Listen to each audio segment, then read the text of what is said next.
Namna gani kwa mkwe tena kwa mara nyingine kule ndani anazungumza Zefania Mshega. Tuko Moi Educational Center, warsha ya Kiswahili CBC, kongamano kubwa sana. Nina mjomba hapa rafiki yangu, ameniambia Hasani angalau ni wasalimu wa Kenya. Tueleze jina nani baba?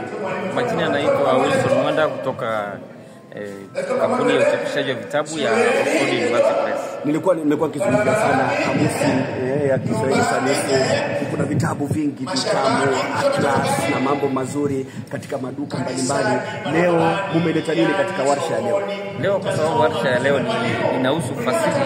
Kitabu ambacho tumeleta sana ni kitabu cha fasihi, fasihi handishi na fasihi simulizi. Kuna kitabu kizuri sana cha ambacho tunaita fani ya fasihi simulizi, ambacho wanafunzi wakitumia kutoka daraja ya awali ya 7 mpaka ya 9 kitaweza kuwasaidia katika mtihani ambao utakuwa mwisho wa mwaka. Sikiza, usiandike mate na ule. Una nakala uniletea hapa kidogo. Nakala ninayo. Ilete nakala, acha tuletee nakala tuweze kuiona. Lakini nakukumbusha tu kwamba burudani wakati inaendelea popote ulipo katika Jamhuri ya Kenya, kwa mara nyingine Abubakari waonjeshe nini kinaendelea. Huyu ni mwalimu Taito. Hali namna gani uko ndani? Wema kabisa, ukumbi umejaa. Kama si pomo ni pomoni. Ukumbi mzuri sana. Mambo mazuri sana. Asante baba. Asante. Endelea na shughuli zako, najua labda unatafuta chakula ama unakwenda msalani. Haya, tuoneshe baba. Kitabu ndio hiki. Kauli ya leo. Inaitwa Kauli ya leo. Diwani ya mashairi ambayo inafanywa na wanafunzi wa daraja ya awali ya 9. Inaitwa Kauli ya leo.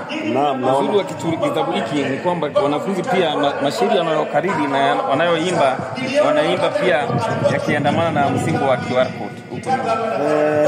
Kuna kingine pia ambacho kinafanywa na wanafunzi wa daraja ya awali ya 7, ya 8, ya 9, kinaitwa fani ya fasihi simulizi. Kuna hiki pia ambacho kinafanywa na Asumta Matei. Kuna hiki pia kinaitwa Zawadi ya Dhamani ambacho kinafanywa na wanafunzi wa daraja ya awali ya 7. Hivi ndio vitu ambavyo tunafanya na vinapatikana katika maduka yetu. Nilienda nilienda textbook center, maduka yetu vinapatikana, au sio? Vinapatikana katika maduka yetu yote. Ukienda maduka ya textbook center, maduka ya Nuria, huko chini unaweza pata maduka ya Jambas, Savani, huko Lakshmi, unapatikana Cleanman na maduka yote ambayo yanapatikana katika mji wetu wa Nairobi na mji yote katika nchi yetu ya Kenya.